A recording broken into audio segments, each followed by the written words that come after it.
wonder what's hot in the baking world right now? It's not even that complicated. You get store-bought croissants, cut them open, shove in some store-bought cookie dough, and that's it. Hi everyone, I'm Gemma Stafford, professional chef, cookbook author, and creator of Bigger Bolder Baking. Welcome to Need to Know, your go-to podcast for everything baking entertainment. From the latest trends, this is the viral scrambled pancake trend. What? To the tips and tricks you crave. We discovered that if you take apple peels, toss them in a little cinnamon and sugar, and bake them for about an hour in the oven, you get a really lovely treat. Plus exclusive interviews with baking pros. Hey, it's Liz from the Sugar Geek Show. Thanks for having me, Gemma. We've even got the Bold Baking Hotline to answer all of your baking queries and questions. Is a Dutch oven really necessary for baking bread, and what difference does it make? Yes, I think we probably would agree on that, do we, Oni? Yeah, good.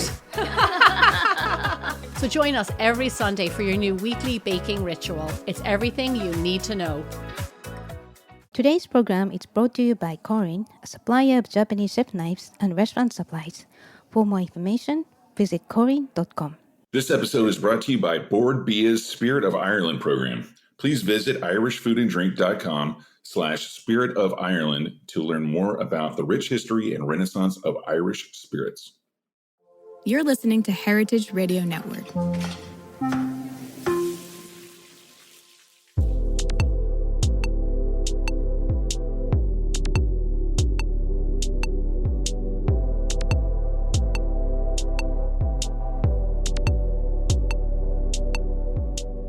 Hello, welcome to Japan Eats. I'm your host, Aki Katayama, a food writer and the director of the New York Japanese Culinary Academy, which promotes deep understanding Japanese cuisine in America. We are broadcasting live from Brooklyn, New York. This show is all about Japanese food and food culture. We see sushi at every deli and supermarket, but what is beyond sushi? We hear dashi ramen izakaya, but what exactly are they? Japanese food is still a mystery for many people, and I try to demystify it in this program with my good guests. And our guest today is Elizabeth Ando, who joined us 14 times and shared a truly deep insight into traditional Japanese food culture. And Elizabeth is a food writer and a Japanese cooking instructor based in Tokyo, and she has lived in Japan for over 50 years.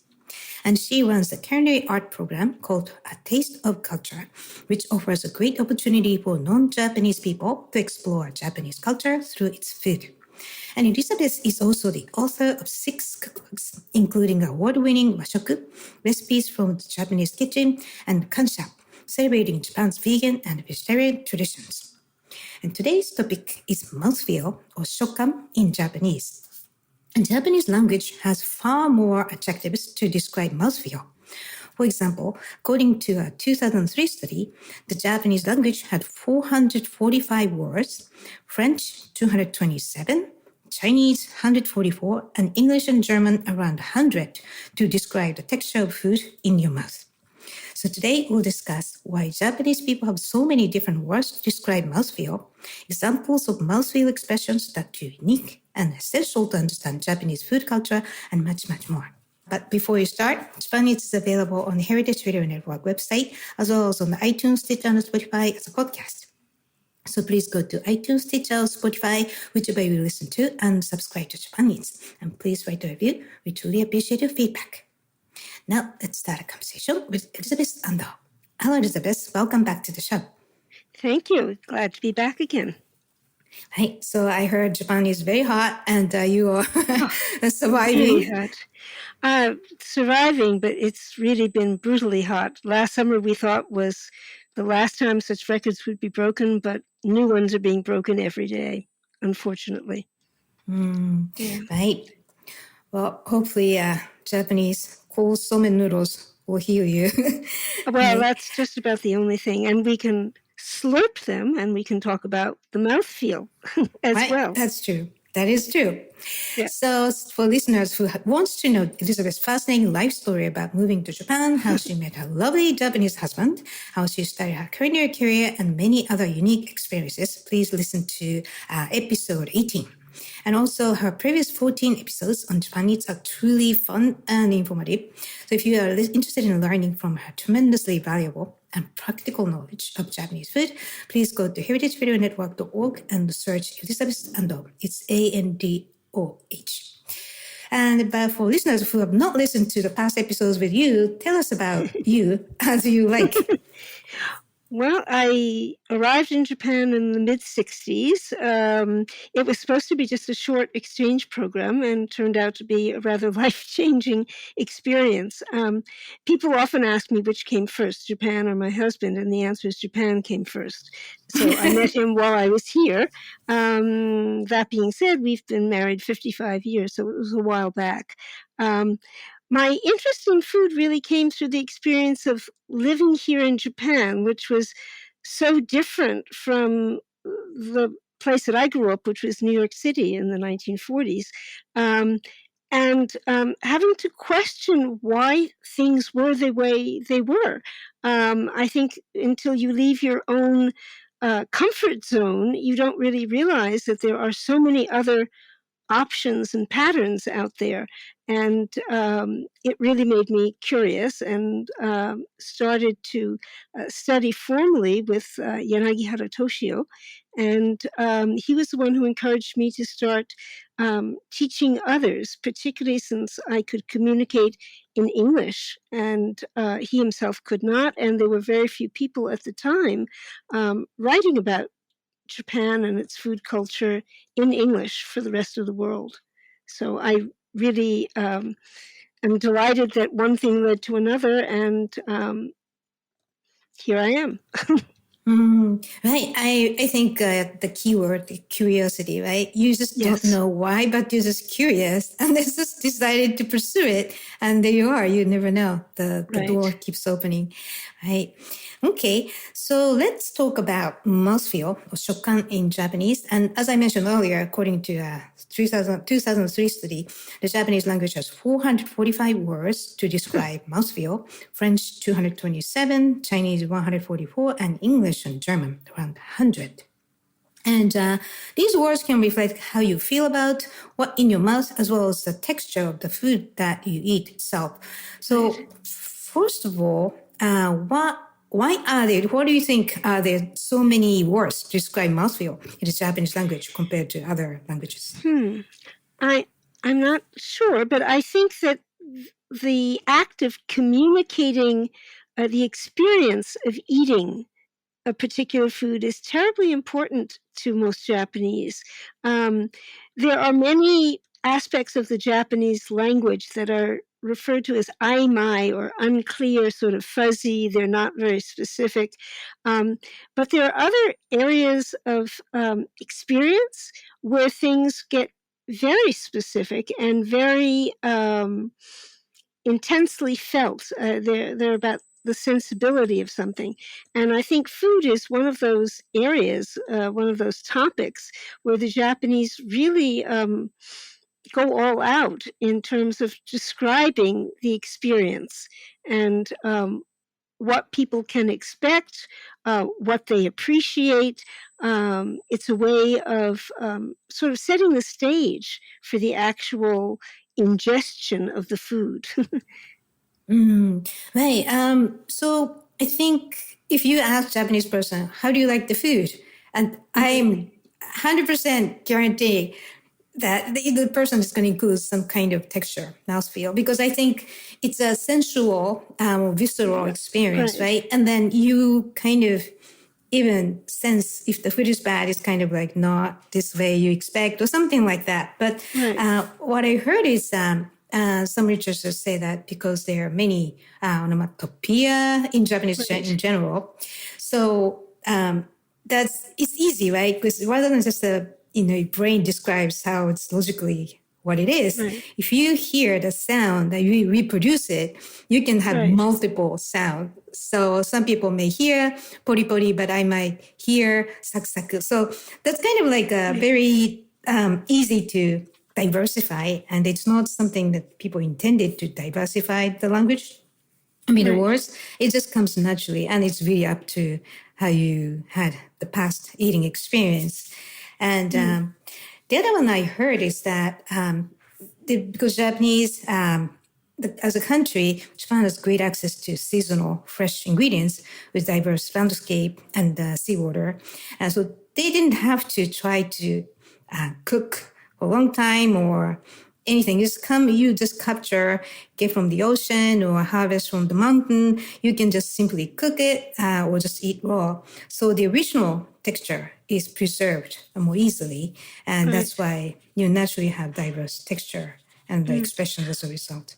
I think one of the characteristics of Japanese food is not to mask or hide the original. It's to glorify what that original thing was. And even if with some foods it might be an innate bitterness or perhaps a great sweetness, or it's the natural innate flavor and texture of the food that is being appreciated rather than trying to change it and make it into something that it wasn't intended to be. So I think that the Japanese have tried to preserve the original, but heighten it and take it to its best possible conclusion. And certainly in terms of my first experiences with eating Japanese food and hearing the words that people were using to describe it, it became sort of a game with myself as to whether, for example, if I was eating something crisp like tempura, whether people would call that saku saku or whether they would call it kari kari or pori pori, or all of these words that could mean crisp or crunchy. And waiting to hear what other people used to describe them. And then at some point, it began to make its own kind of sense of what those words were about. Some of them referred to drier textures or drier foods, others to things that were perhaps moist, sometimes things that were difficult to swallow or difficult to chew. And all of them were captured in these words. And you're right, there tend to be doubles. In other words, the same word being repeated twice, like saku saku or kari kari. I'm not quite sure why that is. Do you have any Interesting. Yeah. Yeah, I think, well, if you replicate what you hear, usually it goes more than once, right? You don't say 3 times. That's my unlogical conclusion. But yeah, that's interesting. Yeah, that is true. And I think what you said, try to preserve the original. That's like a kaiseki mindset as well. I mean, not just kaiseki, but if you refine, less is more. And Japanese cuisine is called the cuisine of the subtraction, and the French is addition. And that's again something maybe related to the original version of food. That's the best in Japanese mindset. So, yeah, and so let's talk about actual examples of unique mouthfeel expressions in Japanese food cultures. So let's start with a simple one. You kind of mentioned a couple of times. I did too. So, well, crunchy or crispy in English. What Japanese words do you think of, and with what foods? Well, probably the first thing that comes to mind is saku saku. And I'm thinking of the coating on maybe tonkatsu or tempura. When I'm thinking more about osenbei or potato chips, somehow to me that's more kari kari. Again, my introduction to these words came from people around me using them. And I should probably say that one of the early experiences I had with the Japanese language was on the island of Shikoku, where the dialect is slightly different.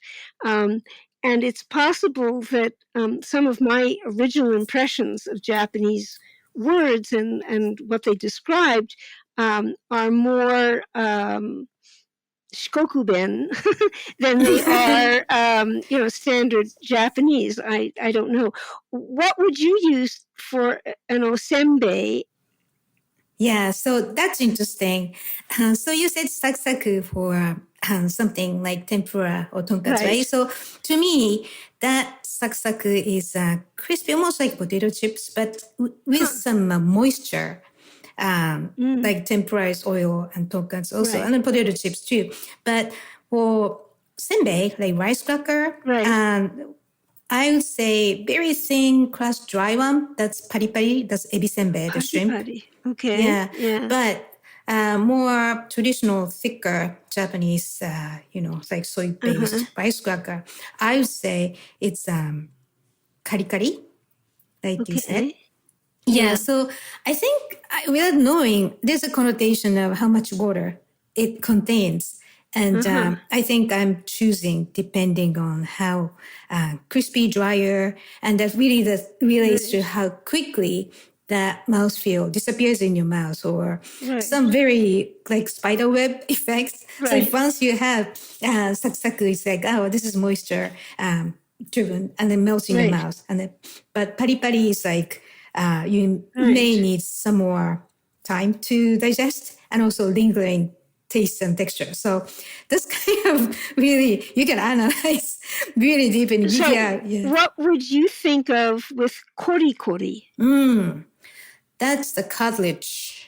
Yeah, I think of takuan, pickles, but also cartilage, nankotsu, things that are really harder to chew. Right. It's like some reactive strength from the food in your mouth. Like you have to try and fight back, and then the satisfaction comes with it. So it's like, what's the Western equivalent? I can't think of it, but if you yakitori shop, the cartilage is something like people eat it more for the texture because of that pleasant experience in your mouth. Yeah. What's the Western? I don't think there is an equivalent. And it's interesting, certainly over the years, teaching people, primarily people who have not had deep experience with Japanese food and lived in Japanese households where, homemade food was being served all the time. There are certain textures that were very challenging and very unappetizing. And one of them was this kori, that cartilage crunch. And I liken it somewhat to, I call it context, because crunchy can be great if you're eating potato chips, but if you're eating an omelet and suddenly there's a crunch and you think that it's a shell that got in there by mistake, it suddenly becomes very unappetizing. So even the same sound and the same word, depending upon the context in which you're experiencing it, I think can change your attitude about it. And I must admit, though, that I'm still not a great fan of cartilage. I will go to yakitori restaurants with people who really appreciate it, and I will eat it, but it's not my thing. Okay, yeah. I think I tend to prefer something crunchier, like nutty. So like nuts, and that's very hard sensation. So I think it is acquired, or I just like it from the beginning. But it's interesting. So if it's a microwavable food, you don't have that sensation. And I heard because of the soft food kids are eating, now people are really worried about their teeth lining, and everybody has braces because their jaws are not trained. So those crunchy food are actually good for the growth of kids. I'm not talking about potato chips, but something like more chewable and healthy, like pickled cucumber, like you said. So yeah. So by the way, I found an interesting 2023 survey of the most popular texture among Japanese 100,350 respondents in Japan. Wow. And this is funny. So the top popular textures were from number 1 to 10. Juicy, so juicy. And second, mochi, and saku, mochiri, that goes similar to mochi. And torokeru, like melting. And hoku, sakkuri, kongari, torori, and kuchidoke no yori. So I really thought like this is really the words used for advertising by many food companies. I was just going to say, it sounds like an ad, a food advertisement. Those words are ones that certainly Japanese audiences respond to immediately, and they're very evocative. I think for a Japanese audience or people who speak Japanese and who understand what those words refer to, the experiences that they refer to, they are extraordinarily evocative. They really help the potential purchaser of that item understand what it is that they will be getting, the benefit that they will be getting if they buy that product. So it's, I think, the whole professionals to come up with this best words to sell this product. I'm sure they know which word can trigger your taste memory or appetite and the shared experience of food. And yeah, so it's really interesting. And number one, mochi mochi. That was like a mochi mochi and the mochi. In the other survey says mochi mochi, mochiri is the most popular throughout the country. And I was surprised. I'm not a fan of mochi mochi texture, but it sounds like people love it. So how do you describe mochi mochi in English? If you're talking about bread, well, originally it must have come from the word omochi, as in the rice taffy, the sticky, gooey rice taffy. But today I think of it more as being used to describe bread, and I would probably call it almost squishy. It's elastic, springy. There's certainly a certain stickiness to it. But it's the kind where you can sink your teeth into it, and it doesn't disappear right away. So you're chewy. It's chewy, but not chewy as in stringy, chewy, and hard to swallow.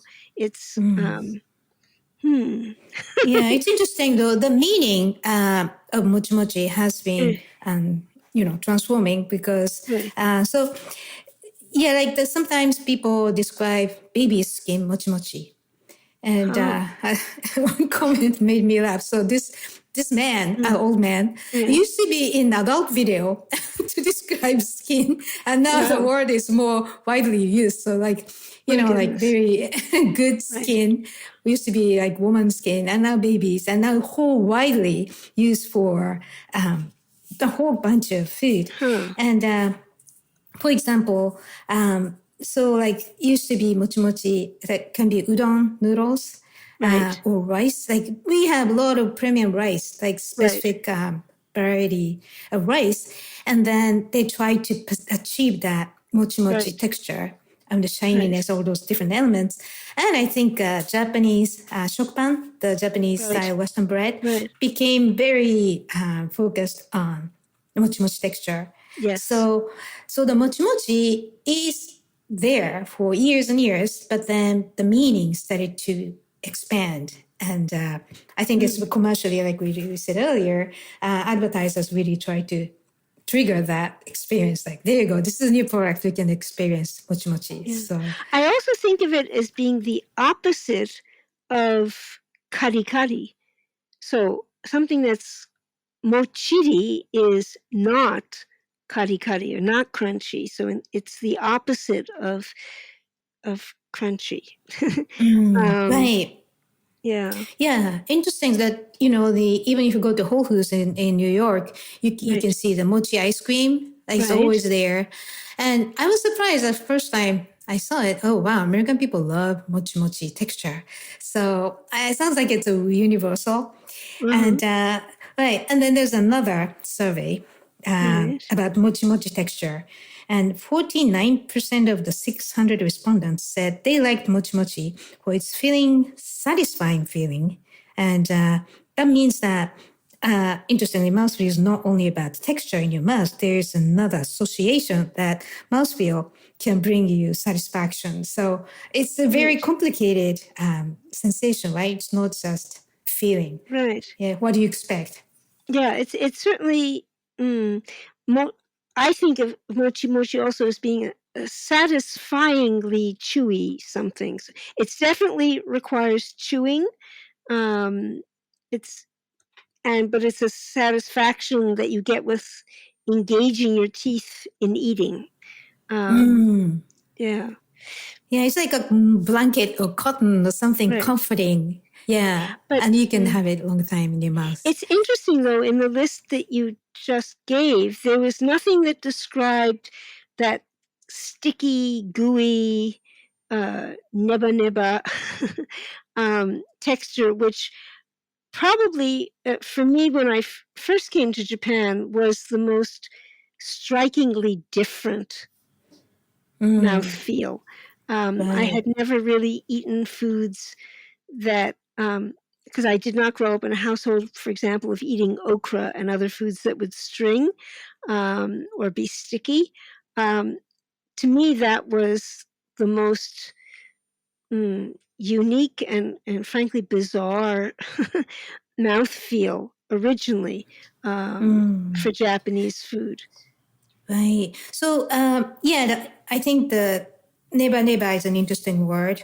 Like you said, natto and okra in America or anywhere on earth, probably okra is easy to, that gooiness. So, it is like some charm of it. It's kind of acquired texture. Right.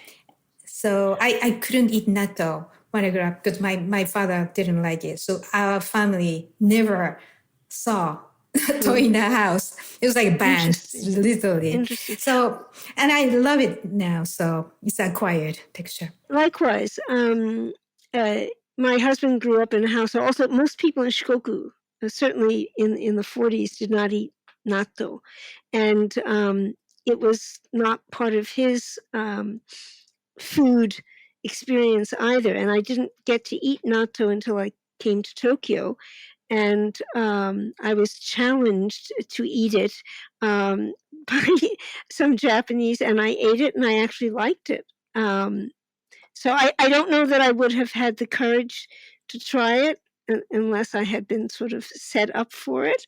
But indeed, I will often buy natto as a snack and eat it. Interesting. Right.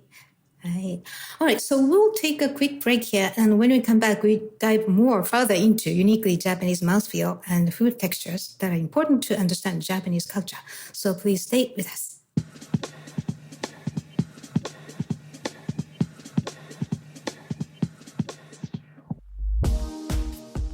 Today's program is brought to you by Korin, a supplier of Japanese chef knives and restaurant supplies. Korin is proud of their Japanese culture and traditions, but they want you to know that their products are not just for Japanese restaurants. Their knives and tableware bring out the best qualities of food from every culture and fit into every restaurant, from French to Pan-Asian to American, and that is why they are located in New York City, where people from every country in the world come to eat. Korin's Tribeca showroom is home to the most extensive collection of Japanese chef knives in the world, including Japan. Stop by to view their exquisitely designed tableware and the Welsh natural sharpening stones. They have a whole range of knife services, from repair and rust removal to reshaping and realigning. Korin is dedicated to this ideal, bringing the highest quality Japanese design to your table, so you can experience the unparalleled quality of Japanese craftsmanship in your home or restaurant. For more information, visit korin.com. Hey everybody, I'm Greg Benson. I'm Souther Teague. And this is Damon Bolte from The Speakeasy. And we're excited to share our latest episode with you, especially if you're passionate about the craft and culture of Irish spirits. This week, we had the pleasure of exploring the dynamic world of Irish spirits with three exceptional guests. Yeah, Andy Ferreira from Cask joined us to discuss the evolution of the modern Irish on-premise and mixology scene. We also spoke with Tim Herlihy about the success of Lost Irish here in the United States. And finally, Dara Flanagan from Board Bia gave us some fascinating insights into what lies ahead for Irish spirits in the United States. Exactly. So, if you are curious about the heritage and future of Irish spirits, this episode is for you. And to deepen your understanding, we totally recommend exploring the Spirit of Ireland program. It's really cool. It's a comprehensive look at the rich history and renaissance of Irish spirits, featuring interviews with master distillers, barrel coopers, and a lot more. It even offers a sensory journey through the barley fields and barrel houses of Ireland, which is super cool. Totally. So for those who want to dive deeper into the world of Irish spirits after listening to our latest episode, the Spirit of Ireland program offers an educational journey that goes way beyond the glass, taking you into the heart of Irish spirit making with stories, traditions, and a lot of innovations. Please visit irishfoodanddrink.com/Spirit of Ireland to learn more and find our latest episode wherever you listen to your podcasts.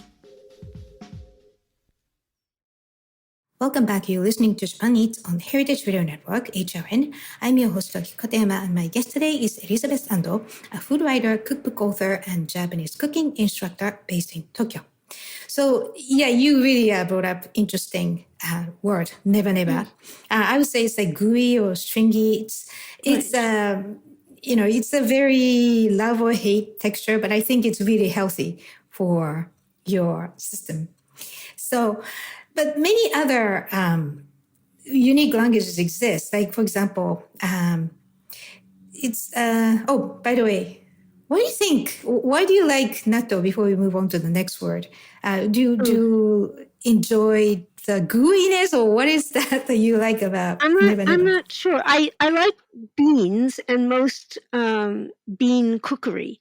So the fact that they're beans is part of what I guess I like about them. I had never eaten any bean quite like natto before, but I do like beans.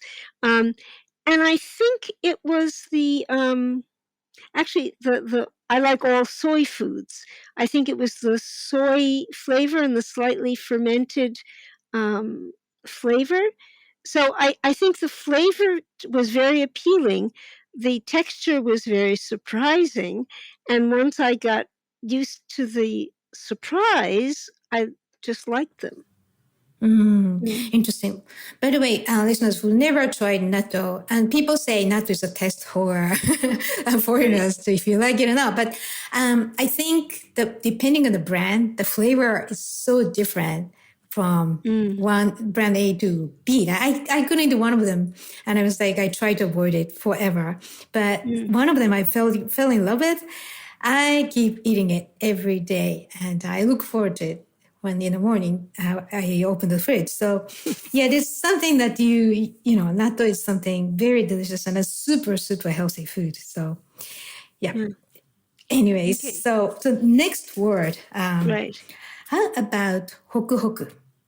What is hoku hoku in English, and what food would you use to use the word? I'm not quite sure I have a single word for hoku hoku. Maybe somewhat fluffy, but I think of baked potatoes and also roasted chestnuts.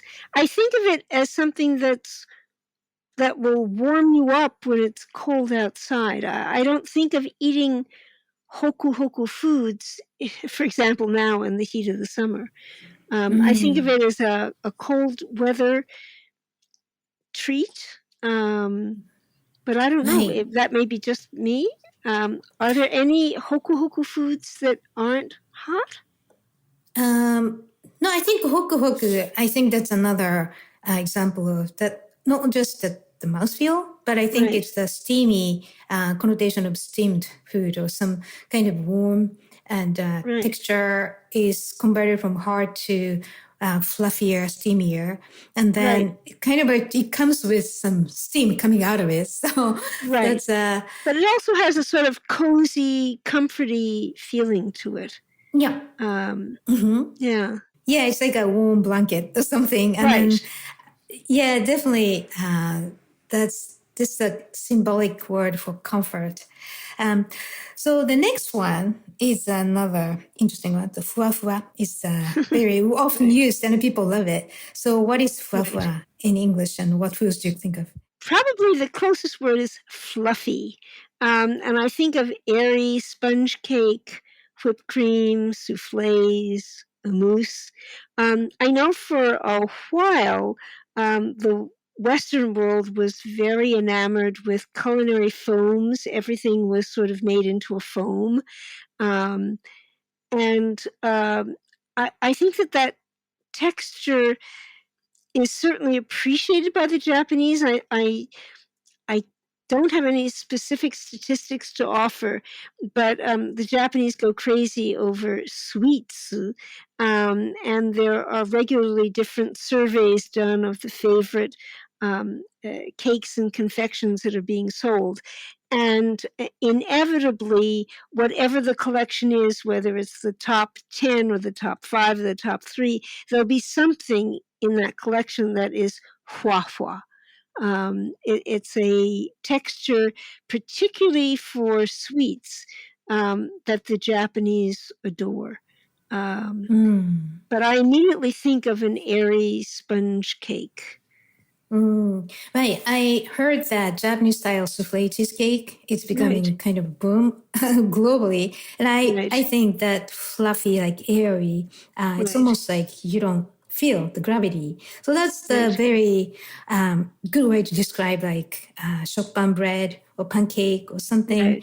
And I don't think it's more used for Western confectionery products, like you said. That's interesting, how we apply. Yeah, but the fua can be like someone is fua, like she's fua shiru, means like she's not focused. She's like up in the air. She's not thinking. So that's an interesting connotation of you are in the air. And that's like a elusive, you can't capture it quite certainly. So that's you get the idea of how ephemeral, like elusive, some kind of connotation, right? So how about tsuru-tsuru? Tsuru-tsuru is slippery, slithery, and I think of it certainly for most noodle dishes. I did a post on my website about junsai, which is an unusual bud of that's very tsuru-tsuru. It sort of slips into your mouth, and it's encased in a very the only word to use is mucosal, which sounds really unappetizing, but it is the best description for it. It's sort of a casing on it, and that sort of you can't hold it in your mouth long enough to really chew it. You just sort of slips and slides down your throat.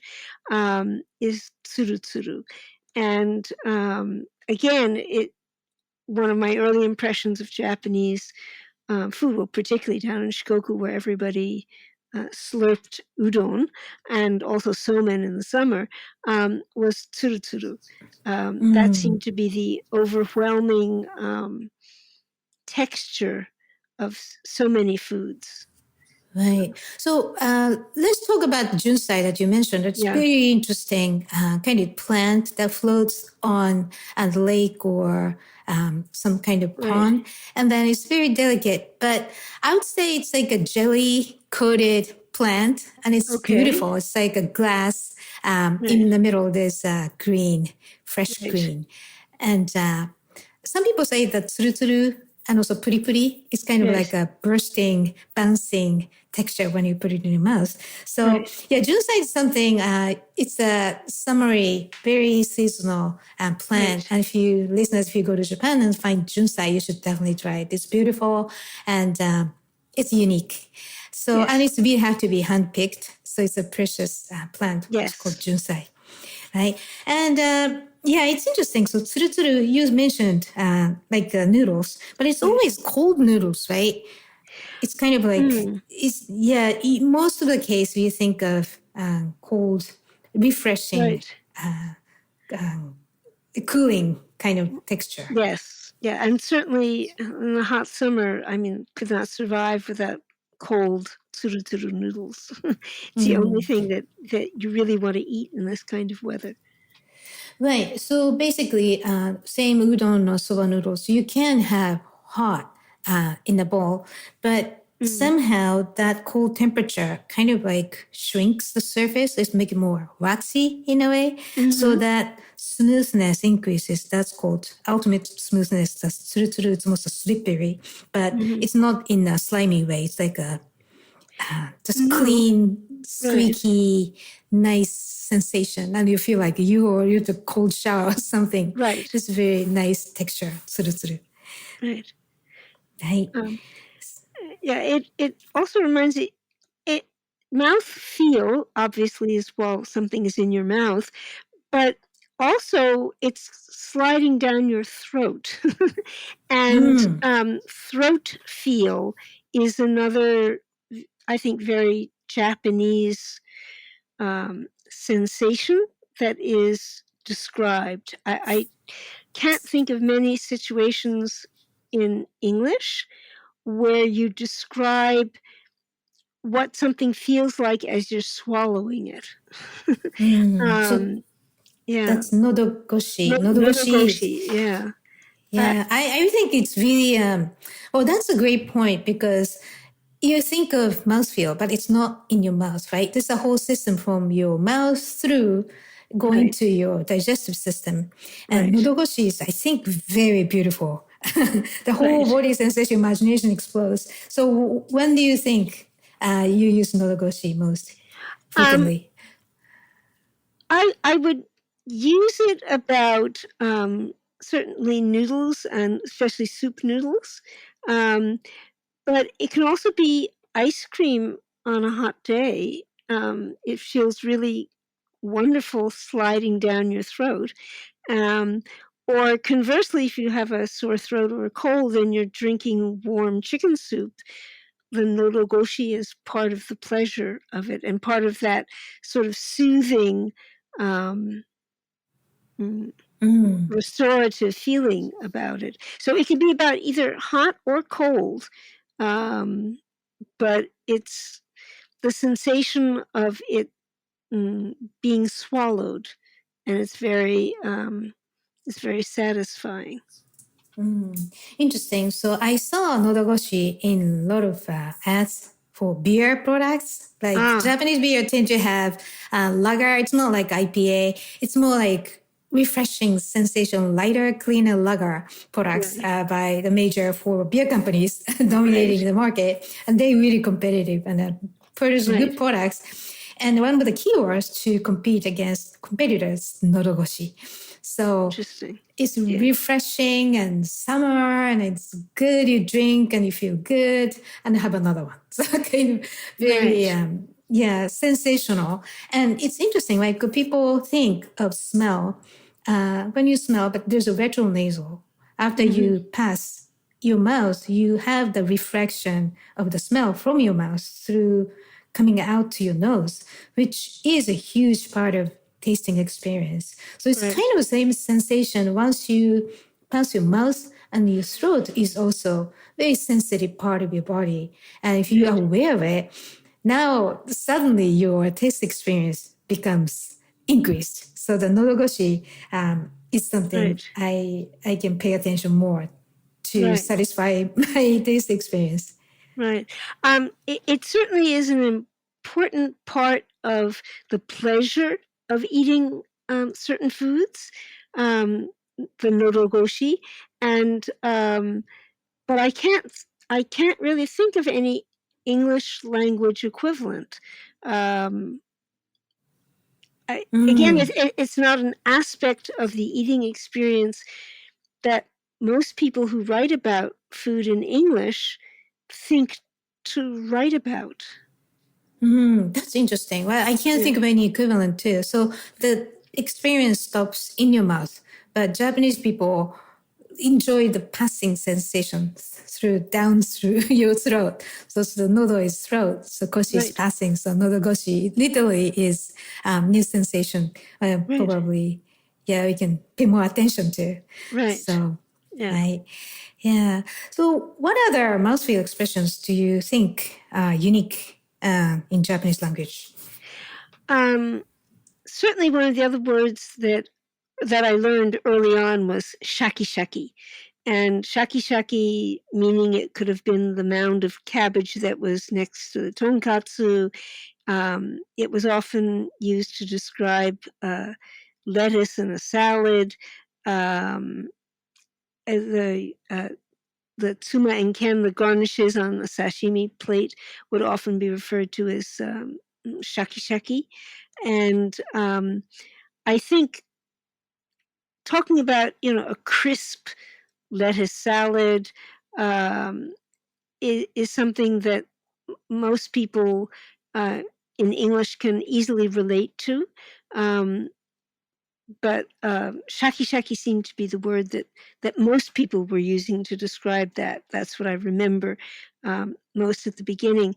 Some of the other sort of, I don't know, they're uniquely Japanese, but puru, and particularly thinking about things like konyaku or kanten, pudding, those gelatinous, wiggly, jiggly foods. And I think there are some foods like that outside of the Japanese, culinary sphere, but I think the Japanese in particular really like puru. Interesting. Like a gummy, but something more shinier, smoother texture. Yeah, and I think konjac is a good example, right? Konjac is the root vegetable processing to something very smooth and gelatinous, but its taste itself is pretty subdued, but that texture is addictive. I think that's why people like gummy, gummy bear and those things. The same thing, bouncy, but it's interesting. A lot of people who come to my programs will really not be able to eat konjac. It seems to be a very difficult texture for people to take. The taste is really, I talk about it as being chameleon. It takes on the flavor of whatever it's cooked with. But it's chewy, but it doesn't get soft. It remains solid. And it's often a texture that's very difficult for people outside of a Japanese culinary experience to really appreciate. Again, it's a food I happen to really like, and I often include it in stir fries and in other simmer dishes. It's almost 0 calories. It's a satisfying chew, and it's inexpensive, and it takes on the flavor of whatever you're cooking with.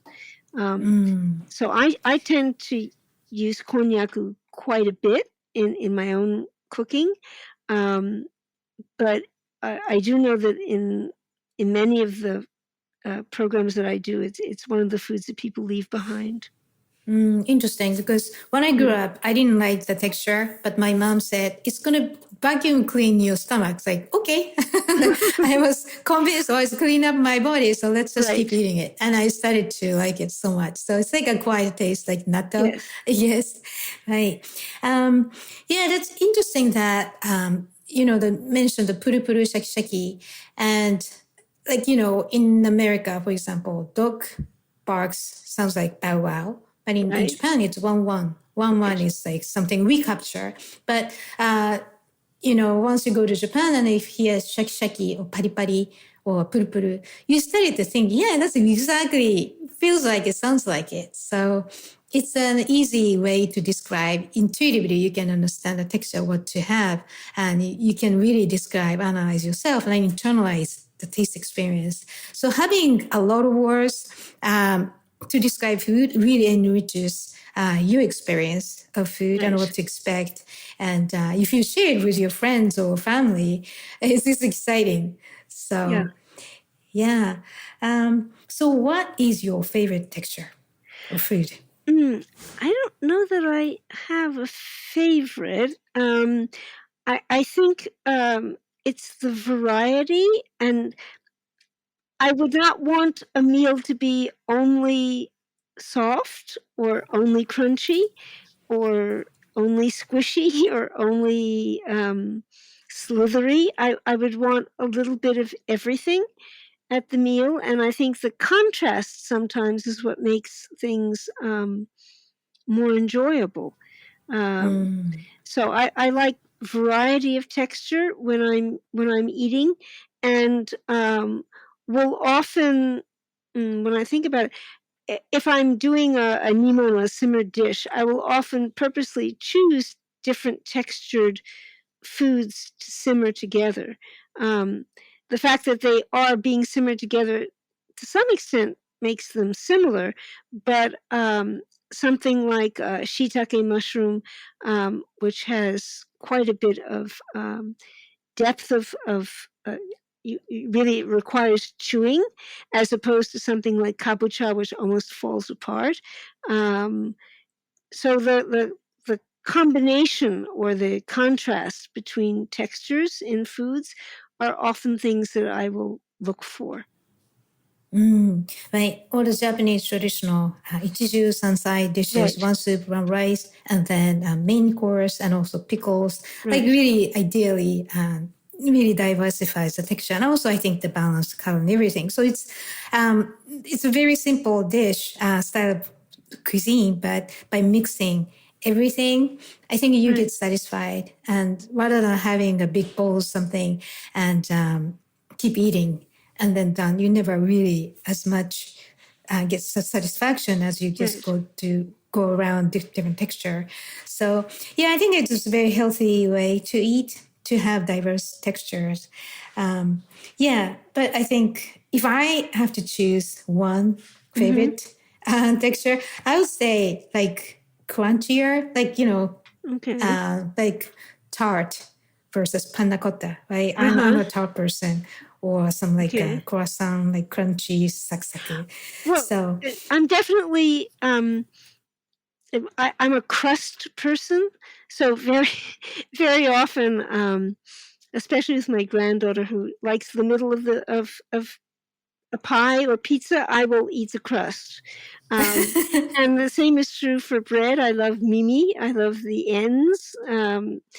So I tend to also prefer the crustier parts of foods rather than the softer inner portions.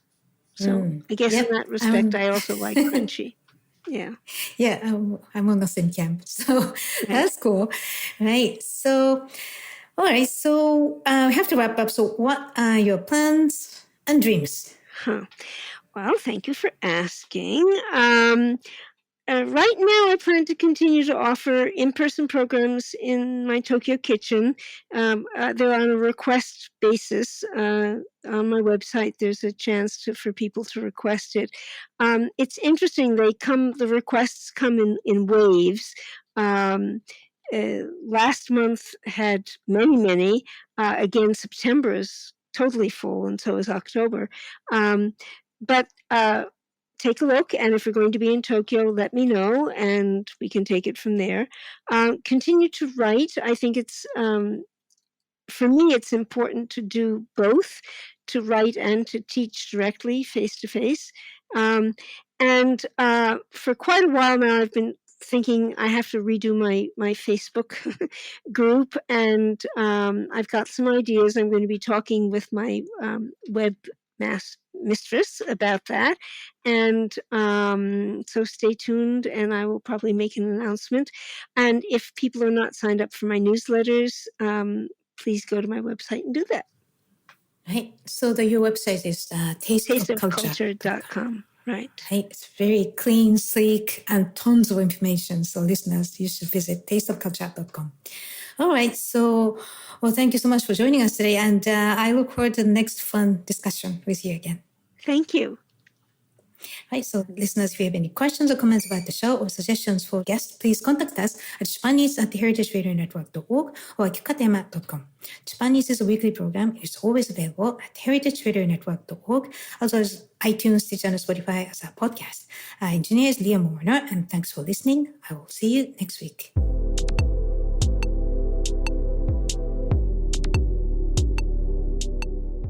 Japanease is powered by Simplecast. Thanks for listening to Heritage Radio Network, food radio supported by you. Keep in touch at heritageradionetwork.org/subscribe.